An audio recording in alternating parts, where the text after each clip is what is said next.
Hello, तो welcome back हमारे YouTube channel में। हम आज यहाँ पे पढ़ने वाले हैं रासायनिक अभिक्रिया एवं समीकरण का एक टॉपिक लेके आया हूँ, केमिकल रिएक्शन एंड इक्वेशन, जो कि वर्ग 10वीं के पाठ्यक्रम पर आधारित है, जिसको मैं बाइलिंगुअल ही बताने वाला हूँ, जिसमें आपको हिंदी और इंग्लिश दोनों में कंटेंट मिलेंगे और किसी भी प्रकार की कोई समस्या शायद नहीं रहेगी आपको। इस वीडियो के बाद मैं इसको कोशिश करूंगा अच्छे से अच्छे तरीके से आपको समझाने का, ताकि आपको किसी भी प्रकार की समस्या का सामना न करना पड़े। तो अगर समस्या आती है तो आप हमसे संपर्क कर सकते हैं, कमेंट कर सकते हैं और हमसे जुड़ सकते हैं किसी न किसी माध्यम में। तो जैसा आपको दिक्कत हो आप जरूर हमसे संपर्क करें। धन्यवाद। तो मैं आज का अपने इस पाठ्यक्रम का कोर्स को मैं शुरू करता हूं और इसमें मैं बताने का कोशिश करता हूं, बताता हूं आपको। तो सबसे पहले मैं अपने पेन का सेटअप कर लेता हूं।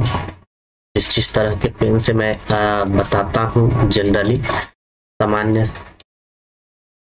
तो मैं अपने पेन का सेटअप कर लिया। तो मैं ये 2 पेन रखता हूं। तो फिर से मैं बोलूं, welcome back in our channel. तो चैनल को सब्सक्राइब करें और ज़्यादा से ज़्यादा सब्सक्राइब करेंगे तो ज़्यादा से ज़्यादा इसके सब्सक्राइबर बढ़ेंगे और ज़्यादा से ज़्यादा इम्प्रेशन अगर चैनल का बढ़ेगा तो टीचर का भी इम्प्रेशन बढ़ता है, तो टीचर भी उससे और अच्छे तरीके से पढ़ाने और समझाने का कोशिश करते हैं। तो लेट्स स्टार्ट। तो स्टार्ट करते हैं हम अपने पाठ्यक्रम को, अपने टॉपिक को।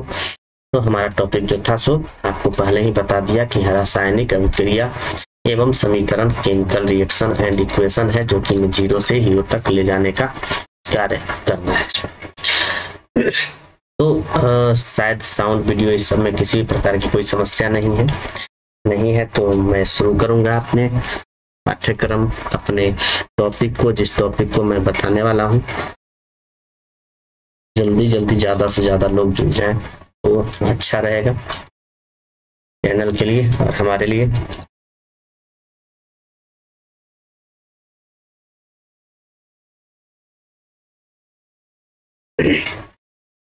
चलिए, तब तक सब्सक्राइब करते रहिए। तो शुरू करते हैं केमिकल रिएक्शन के बारे में जानना। केमिकल रिएक्शन क्या होता है? तो केमिकल रिएक्शन क्या होता है? तो वैसी प्रक्रिया जिस प्रक्रिया में मैटर होते हैं अपने कंपोजिशन का बदलाव करते हैं। कंपोजिशन का बदलाव का मतलब होता है कि उनकी आंतरिक संरचनाओं में बदलाव होती है।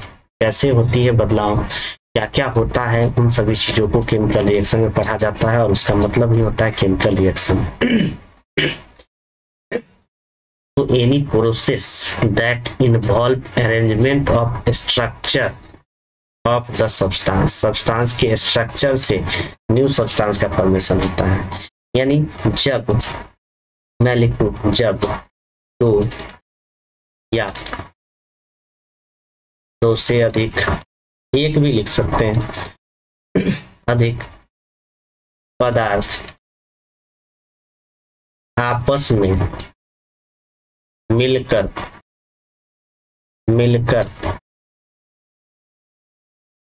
अन्य तरह के पदार्थ का निर्माण करते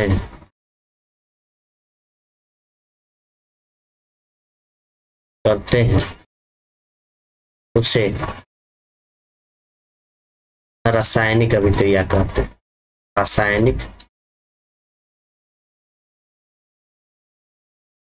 रासायनिक अभिक्रिया कहते हैं।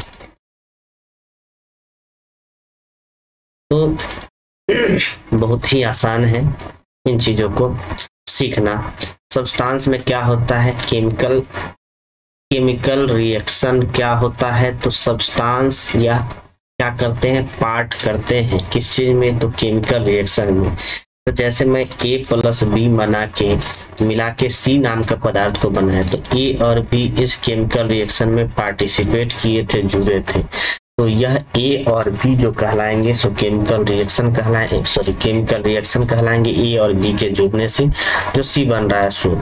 लेकिन मैं बात करूं ए और बी का, तो ए और बी क्या है, तो ए और बी केमिकल रिएक्शन में इन्वॉल्व हो रहा है, जुड़ रहा है, और उसके जुड़ने से नए तरह के सब्सटेंस बन रहे हैं। तो कहने का अर्थ जो सब्सटेंस केमिकल रिएक्शन में जुड़ते हैं, आते हैं, उन्हें केमिकल रिएक्टेंट कहते हैं, उस केमिकल रिएक्शन का रिएक्टेंट कहते हैं। और जो पदार्थ बनता है, जो न्यू सब्सटेंस फॉर्म होता है, नया सब्सटेंस बनता है, उस नए सब्सटेंस को जो कहा जाता है, तो आपके नॉलेज के लिए मैं बता दूं कि उसे जो जो सब्सटेंस बनता है उसे प्रोडक्ट कहा जाता है। और यहाँ पर मैंने लिखा भी था, मैं जिसे हाईलाइट भी कर देता हूँ कि यहाँ पे मैंने लिखा था प्रोडक्ट और यहाँ पे मैंने लिखा था रिएक्टेंट।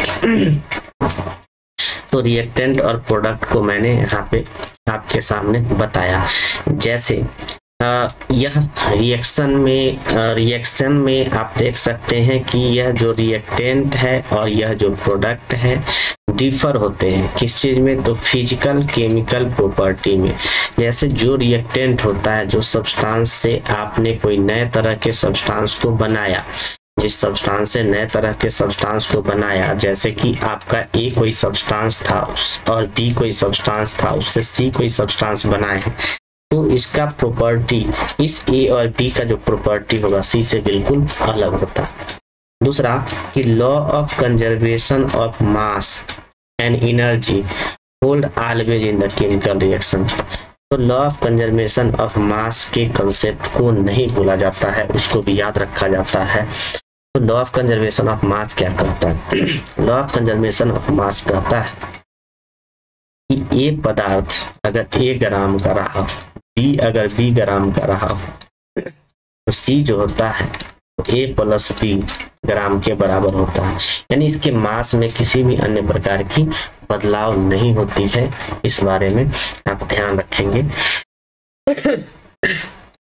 उसके बाद मैं कुछ एग्जाम्पल्स लिखा हूं, आप देख सकते हैं कि carbon reacts with oxygen present in air. Air के प्रेजेंट में कार्बन रिएक्ट कर रहा है, तो एयर के प्रेजेंट में कार्बन रिएक्ट कर रहा है, तो कार्बन रिएक्ट कर रहा है एयर के प्रेजेंट में किसके साथ, तो और फॉर्म करता है। एयर के प्रेजेंस में कार्बन रिएक्ट कर रहा है, कार्बन रिएक्ट कर रहा है ऑक्सीजन के प्रेजेंस में, इन एयर में, तो ऑक्सीजन के प्रेजेंस में, तो कार्बन रिएक्ट कर रहा है ऑक्सीजन के प्रेजेंस में, और यहाँ पे तो यह जो बनाएगा CO2 बनाता है, कार्बन डाइऑक्साइड बनाता है। तो यहाँ पे आपको बता दूं कि यह कार्बन आपका हो गया, सो रिएक्टेंट हो गया, यहाँ पे आपको दिया हुआ कार्बन रिएक्टेंट हो गया, ऑक्सीजन ये कार्बन और ये ऑक्सीजन दोनों हो गया है रिएक्टेंट, और कार्बन डाइऑक्साइड जो बना है सो कार्बन डाइऑक्साइड प्रोडक्ट बन गया है। उसी तरह से आप देखें वाटर रिएक्ट कर रहा है, अब कह रहा है कि वाटर रिएक्ट कर रहा है, तो वाटर रिएक्ट कर रहा है तो H2O है, यह रिएक्ट कर रहा है, किसके साथ रिएक्ट कर रहा है, water react with carbon dioxide, तो CO2 के साथ रिएक्ट कर रहा है। मैं इस पेन को थोड़ा सा चेंज कर देना चाहूंगा, तो इस चीज को मैं यहाँ पे लिखता हूँ, ये भी थोड़ा सा कलर भी बैठ रहा है, ये कलर डालता हूँ। तो मैं यही चीज बता रहा था कि H2O रिएक्ट कर रहा है CO2 के साथ, तो देखिए कह क्या रहा है, तो यह कार्बोनिक एसिड का निर्माण करता है, कार्बोनिक एसिड का निर्माण करता है, which water and carbon dioxide are reactant. तो यह वाटर और कार्बन डाइऑक्साइड इस एरो के निशान से पहले है, यानी इस दोनों के मिलने से यहाँ कार्बोनिक एसिड का निर्माण हो रहा है, कार्बोनिक एसिड का निर्माण हो रहा है, तो यह कार्बोनिक एसिड कहलाएगा, सो प्रोडक्ट कहलाएगा। तो उसी तरह अब आपसे क्वेश्चन पूछता है व्हाट हैपन, क्या होगा जब हाइड्रोक्लोरिक एसिड सोडियम हाइड्रोक्साइड के साथ रिएक्ट होगा। तो कह रहा हाइड्रोक्लोरिक एसिड यानी HCl का रिएक्शन NaOH के साथ होगा तो क्या होगा, तो बच्चों कुछ नहीं होगा, NaCl बनेगा और H2O बनेगा, तो आप ऐसा कह सकते हैं। तो यहाँ पे HCl, यहाँ पे बात करें HCl का, यहाँ पे बात करें NaOH का, तो यह दोनों मिला के NaCl और ये बनाए। तो तो यहाँ पे बात किया जा रहा था इसका, तो HCl यहाँ पे हो जाएगा रिएक्टेंट, NaOH हो जाएगा रिएक्टेंट, NaCl और H2O जो बनेगा तो बन जाएगा प्रोडक्ट। तो इस तरह से इसको आप समझ सकते हैं, इसमें मुझे नहीं लगता है किसी अन्य प्रकार की समस्या रह गई हो। अब बात करते हैं केमिकल रिएक्शन में क्या क्या कैरेक्टरिस्टिक हैं, केमिकल रिएक्शन के क्या क्या गुण हैं, क्या क्या लक्षण हैं, उन चीजों के बारे में अब जानते हैं। तो गुण और लक्षण के बारे में जानते हैं। तो गुण और लक्षण के बारे में जानते हैं तो सबसे पहले जानते हैं कि क्या होता है। तो इसमें अवस्था में बदलाव होता है, अवस्था में परिवर्तन होता है। जब केमिकल रिएक्शन होता है तो उसकी अवस्था में परिवर्तन हो जाता है। आप देख सकते हैं हाइड्रोजन गैस था, ऑक्सीजन गैस था, दोनों गैस था, लेकिन दोनों मिला दिया वाटर, तो क्या हो गया, अवस्था में परिवर्तन हो गया। तो मैं कह सकता हूँ गैस और गैस मिलकर यहाँ पे वाटर बना रहा है। दूसरा कह रहा है चेंज इन कलर, दूसरा कह रहा है चेंज इन कलर, यानी यहाँ पे कहा जा रहा है, आप इसको देखें, चेंज इन कलर कह रहा है, मतलब क्या हो रहा है, यहाँ रंग में परिवर्तन, रंग में परिवर्तन होता है। तो इसमें जरूरी नहीं है कि सिर्फ अवस्था में ही परिवर्तन होता है, रंग में भी परिवर्तन हो जाता है। जैसे कह रहा है लोहे के कील को जब हम ब्लू कलर के कॉपर सल्फेट के सॉल्यूशन में डालते हैं तो उसका कलर चेंज हो जाता है, ठीक है। तो यह कलर चेंज होता है। कह रहा है इसमें इवोल्यूशन ऑफ गैस, मतलब क्या होता है, गैस की उत्पत्ति होती है, गैस की उत्पत्ति होती है। तब जब केमिकल रिएक्शन होता है तो गैस की उत्पत्ति होती है। जैसे सोडियम को रिएक्ट करा दिया वाटर से तो बबल और हाइड्रोजन गैस निकलते हैं। तो सोडियम को रिएक्ट कराता है वाटर से तो यहाँ पर बबल और हाइड्रोजन गैस सीन होते हैं। तो यह हाइड्रोजन जो गैस सीन जो हो रहा है वह हाइड्रोजन गैस के रूप में निकल जाते हैं।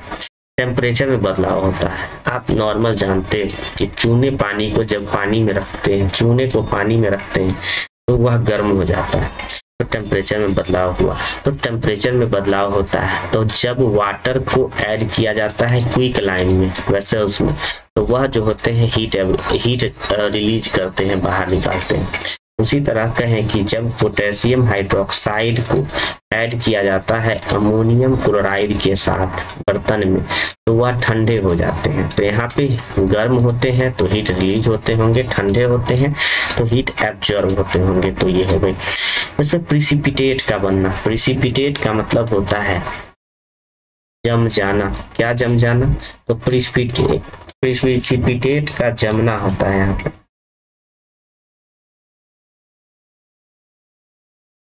तो आप यहाँ पे देख सकते हैं, यहाँ पे होता है प्रिसिपिटेट, मैं प्रिसिपिटेट ही लिख रहा हूँ, प्रिसिपिटेट का जमना, का जमना। यानी कोई भी केमिकल रिएक्शन होते हैं जैसे सिल्वर नाइट्रेट, ठीक है, सिल्वर नाइट्रेट को जब सोडियम क्लोराइड के साथ मिलाते हैं, सिल्वर नाइट्रेट को जब हम मिलाते हैं किसके साथ, तो सोडियम क्लोराइड के साथ मिलाते हैं, तो सोडियम क्लोराइड के साथ मिलाते हैं तो कह रहा प्रिसिपिटेट में सिल्वर क्लोराइड बच जाते हैं। तो AgCl3 यहाँ पे प्रिसिपिटेट के रूप में बच जाते हैं, उसे नीचे की तरफ तीर का निशान देकर रिप्रेजेंट किया जाता है। तो आप इस चीज को देख सकते हैं, नहीं दिख रहा है तो देख सकते हैं, देखिए।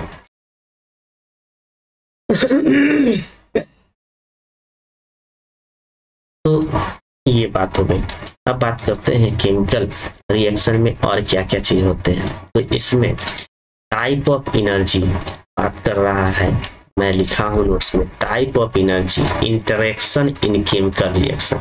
इसमें एनर्जी का इंटरेक्शन होता है। कैसे, तो कभी भी केमिकल रिएक्शन या ट्रांसफॉर्मेशन होता है या चेंज इन एनर्जी होता है तो उसमें हीट की जरूरत होती है, और यही हीट जब एब्जॉर्ब होता है और जब रिलीज होता है तो उसके अकॉर्डिंग हम जानते हैं उसके दो भागों में। तो जब हीट एब्जॉर्ब होता है उसे इंडोथर्मिक कहते हैं। जैसे कि मैं यहाँ पे लिखा हूँ कि द रिएक्शन, वैसा रिएक्शन जिसमें ऊर्जा को अवशोषित होते हैं तो उसे इंडोथर्मिक रिएक्शन कहते हैं, इंडोथर्मिक रिएक्शन कहते हैं, यानी अवशोषण अभिक्रिया कहते हैं। इसको अगर कहें तो अवशोषण अभिक्रिया कहा जाता है। उसी तरह से इसमें हो जाता है तो क्या हो जाता है, अवक्षेपी अभिक्रिया कहा जाता है। तो अवशोषी या अवक्षेपी, इसको अवक्षेपी अभिक्रिया कहा जाता है। अवक्षेपी का मतलब होता है कि वैसा अभिक्रिया जिसमें ऊर्जा का क्षेपण यानी ऊर्जा बाहर निकलते हैं, हीट एब्जॉर्ब नहीं होते हैं, हीट इन्वॉल्व होते हैं। तो वैसी अभिक्रिया जिसमें हीट बाहर निकलते हैं, वैसी अभिक्रिया जिसमें ऊर्जा अभिक्रिया के फलस्वरूप बाहर निकलते हैं, उसे कहते हैं। जैसे इसमें सोडियम क्लोराइड है, इसको सोडियम और क्लोरीन को मिक्स किया गया है तो साल्ट बनाया है। यह एक्सोथर्मिक है, क्यों? क्योंकि इसमें ऊर्जा मुक्त होती हो।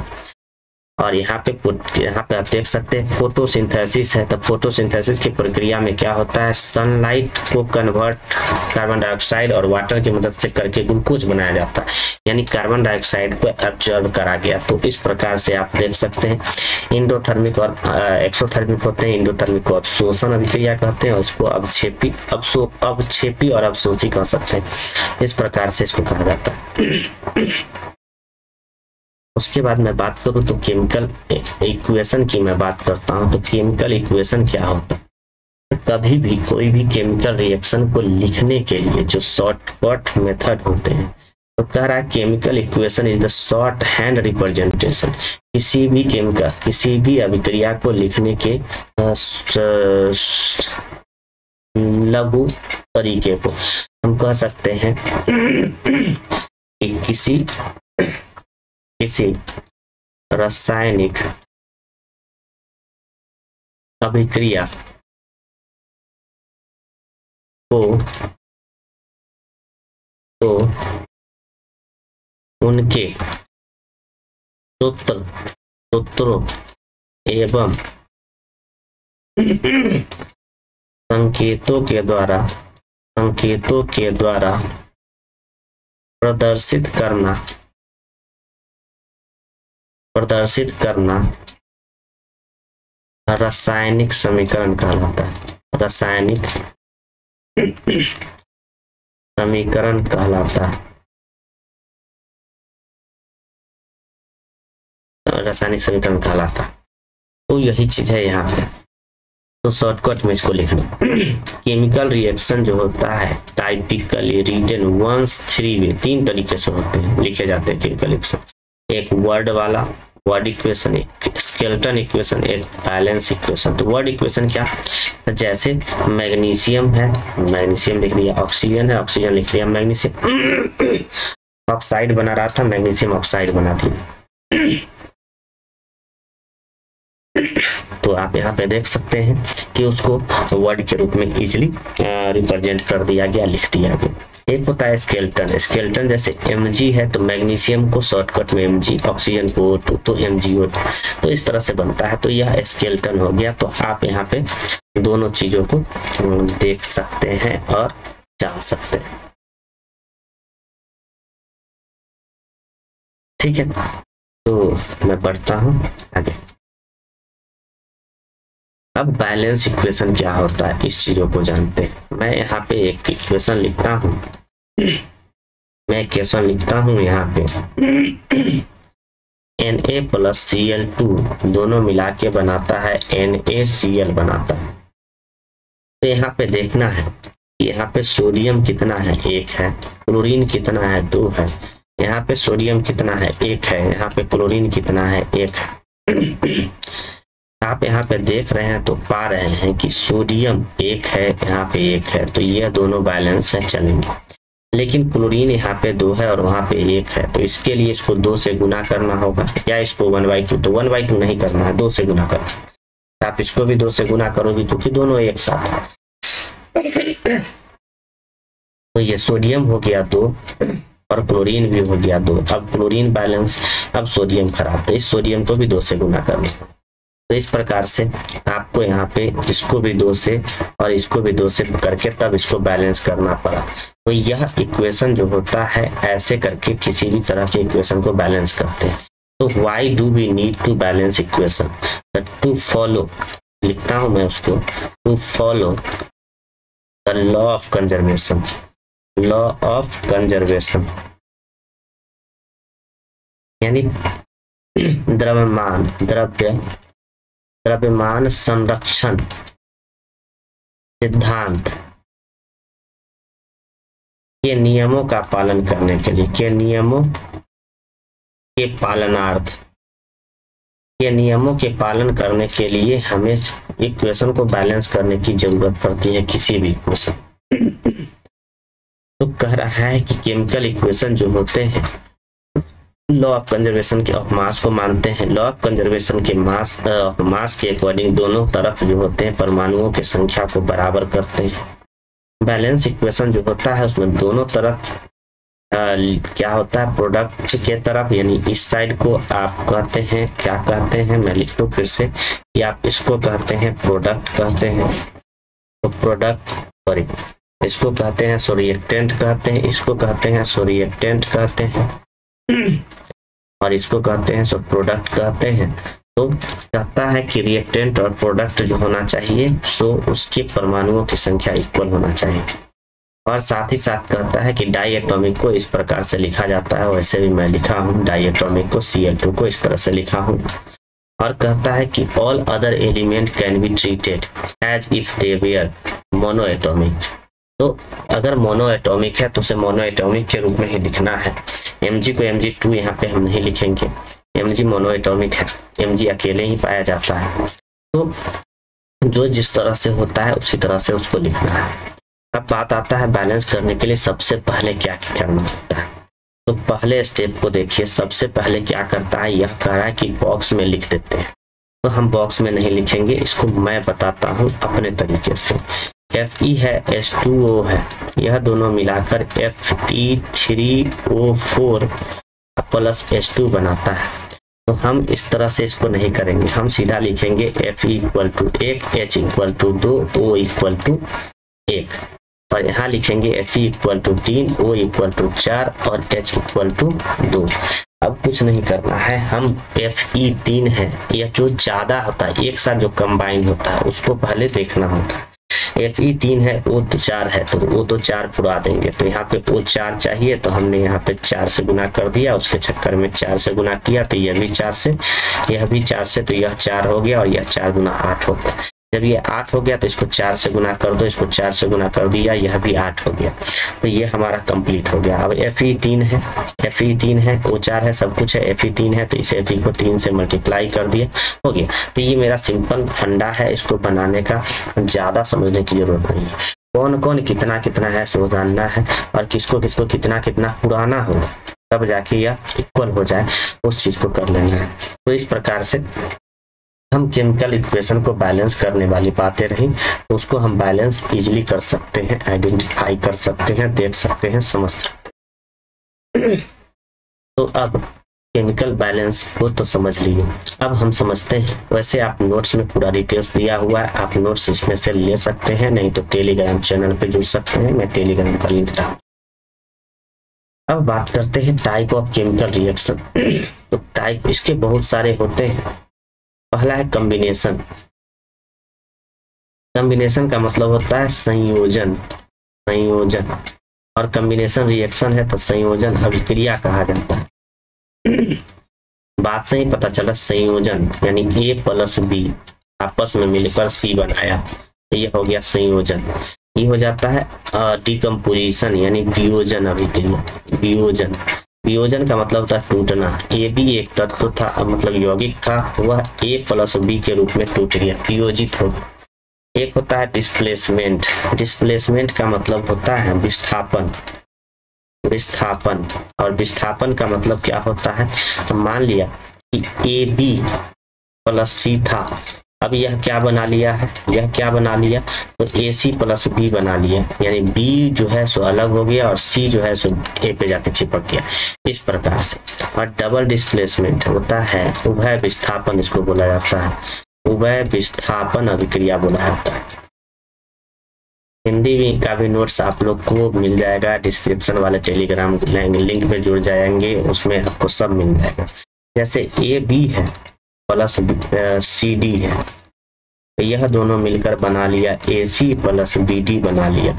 आप देख सकते हैं B जो है सो कहाँ चला गया, D के पास, और C जो है सो कहाँ चला गया, A के पास, तो दोनों विस्थापित होगा। तो ये हो उसके बाद प्रिसिपिटेशन रिएक्शन। प्रिसिपिटेशन का मतलब होता है कि कोई भी प्रकार की अभिक्रिया, इसको मैं यहाँ पे लिखूं, प्रिसिपिटेशन मीन्स होता है A प्लस बी, यह दोनों A प्लस बी सी मिला है,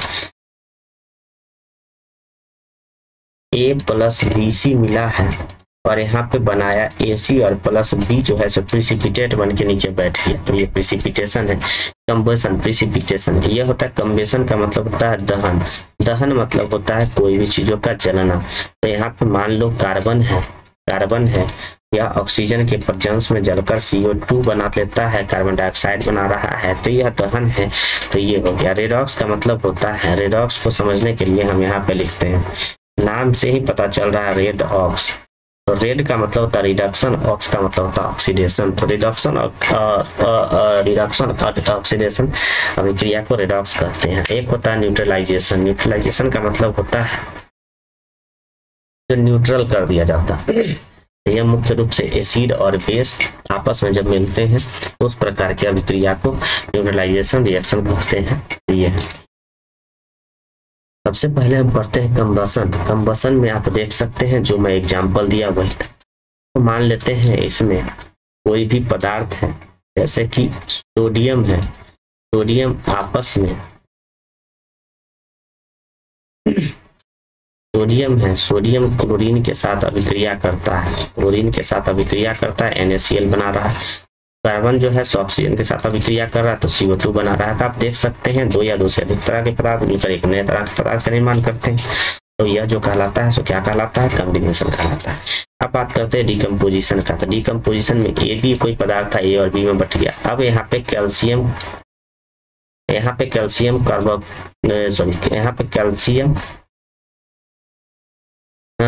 देखिए कैल्शियम कार्बोनेट है, तो कैल्शियम कार्बोनेट जो है सो टूट कर कैल्शियम ऑक्साइड और कार्बन डाइऑक्साइड बना रहे हैं। और यहाँ पे भी आप देख सकते हैं कि HgO जो है सो आपस में टूटकर Hg और O बना रहे हैं। तो यह टूटना सीधा यहाँ पे समझना है, यहाँ पे वियोजन समझना है। वियोजन का मतलब होता है टूट जाना और इसका मतलब होता है संयोजन। तो यह संयोजन अभिक्रिया है, जुड़ना, और यह वियोजन अभिक्रिया है। तो यह बात हो गई। अब यहाँ तक किसी भी प्रकार की समस्या नहीं। सिंगल डिस्प्लेसमेंट वही देखिए A प्लस BC, तो यहाँ से C उठा A पे जाकर चिपक गया, या सिंगल डिस्प्लेसमेंट हो गया। जैसे मैग्नीशियम कॉपर नाइट्रेट के साथ अभिक्रिया करता है, तो मैग्नीशियम नाइट्रेट बनाता है और कॉपर बनाता है। क्यों बनाता है? क्योंकि Mg जो है सो Cu से ज्यादा रिएक्टिव, या रिएक्टिविटी सीरीज के कारण। तो आपको रिएक्टिविटी सीरीज को याद कर देना है, यह वर्क रहेगा रिएक्टिविटी सीरीज। तो आप देख सकते हैं, आपको रिएक्टिविटी सीरीज मिल जाएगा किसी नोट्स में और वहां से नोट कर लीजिएगा। यहाँ पे डबल डिस्प्लेसमेंट देख लीजिए, यहाँ पे क्या था सोडियम क्लोराइड, यहाँ पे क्या था सिल्वर नाइट्रेट। तो सिल्वर नाइट्रेट जो है सो क्या सोडियम क्लोराइड से और सिल्वर नाइट्रेट की अभिक्रिया कराया गया, तो सोडियम नाइट्रेट और सिल्वर क्लोराइड बन गया। क्यों बन गया? क्योंकि यहाँ पे पक्का Na से ज्यादा रिएक्टिव Ag रहा होगा जो क्लोरीन को अपने तरफ लेके खींच लिया होगा। तो इस प्रकार से होता है। तो यह रिएक्टिविटी सीरीज के अकॉर्डिंग ही होता है, इसलिए रिएक्टिविटी सीरीज आपको याद रखना जरूरी है। अब बात करते हैं प्रिसिपिटेशन। तो वैसी अभिक्रिया जिसमें रिएक्शन के बाद कोई भी सब्सटेंस होते हैं इनसॉल्युबल होते हैं, नीचे बैठ जाते हैं, तो वह जो हो जाता है सो क्या कहलाता है? तो मैं आपको बता दिया कि वह क्या कहलाता है। तो वह कहलाता है प्रिसिपिटेट रिएक्शन। होता है रिडॉक्स। रिडॉक्स का मतलब मैं बताया था पहले भी, रिडक्शन और ऑक्सीडेशन होता है इसका मतलब। तो ऑक्सीडेशन क्या है? तो oxidation is defined as addition of oxygen और रिमूवल ऑफ हाइड्रोजन। ऑक्सीजन इसमें ऐड हो जाते हैं या हाइड्रोजन निकल जाते हैं। रिडक्शन क्या होता है? इसमें ऑक्सीजन रिमूव होते हैं और हाइड्रोजन ऐड होते हैं। तो उल्टा होता है, एक दूसरे के उल्टा होता है। अगर मैं लिखूं यहाँ पे लिखूं कि A प्लस ऑक्सीजन जुड़ गया है, तो AO2 बनाया है, यह ऑक्सीडेशन हो गया, यह ऑक्सीडेशन कहलाएगा।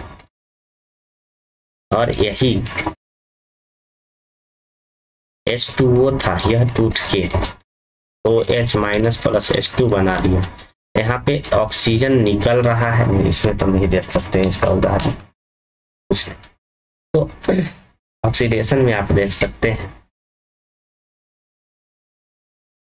ऑक्सीडेशन में आप देख सकते हैं, रिडक्शन में देख सकते हैं। तो यहाँ पे देखिए, यहाँ पे है ही नहीं। अच्छा मैं उसको समझाता हूँ फिर से खुद से।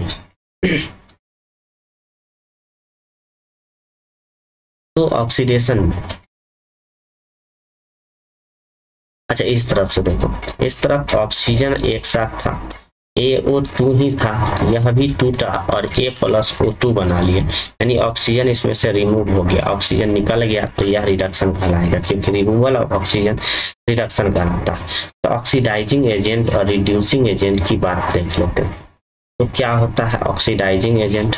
तो क्या होता है देखिए, oxidizing agent is one of which gained electrons and reduce the chemical reaction. Chemical reaction को रिड्यूस करने का काम करता है तो ऑक्सीडाइजिंग एजेंट, और जो ऑक्सीडाइज करने का काम करता है यानी जो ऑक्सीजन को जुड़ने में मदद करता है वह रिड्यूसिंग एजेंट। एक दूसरे के उल्टा बोला जाता है। जैसे फ्लोरीन जो है स्ट्रॉन्गेस्ट ऑक्सीडाइजिंग एजेंट है और लिथियम जो है स्ट्रॉन्ग रिड्यूसिंग एजेंट है। रिड्यूस मतलब होता है कम करना, ऑक्सीडाइज मतलब होता है ज्यादा करना। तो ऑक्सीजन को जो जोड़ता है ऑक्सीडाइजिंग, जो हटाता है रिड्यूसिंग। तो ये कहेंगे। न्यूट्रलाइजेशन रिएक्शन क्या होता है? तो जब कोई अम्ल भस्म से अभिक्रिया करती है, जब कोई अम्ल भस्म से अभिक्रिया करती है तो लवण और जल बनाती है, तो यह अभिक्रिया न्यूट्रलाइजेशन रिएक्शन कहलाती है। कंबसन तो वही जलने वाली प्रक्रिया। तो कोई भी पदार्थ जब जलती है तो वह क्या कहलाती है? न्यूट्रलाइजेशन रिएक्शन कहलाती है। यह है बैलेंस कैसे किया जाता है इसको, वही चीज है यहाँ पे। जैसे आप देख सकते हैं Fe है, ये है, ये है, ये है। तो इस चीजों को जानने की आवश्यकता नहीं है। कैरोसन क्या होता है? तो क्या होता है? तो मेटल जो होते हैं कैरोसिव नेचर के होते हैं। जंग लगना सीधा से समझना। जंग कब लगता है? तो जब ऑक्सीजन या गैस या एसिड के कांटेक्ट में रहता है तब ऑक्सीजन में जंग लगने का काम होता है। तो आप देख सकते हैं मैं लिखा हूं कि जब आयरन रिएक्ट करता है एटमॉस्फेरिक ऑक्सीजन और मॉइस्चर से तो रेड लेयर उसके ऊपर जम जाते हैं, उसी को रस्टिंग कहते हैं।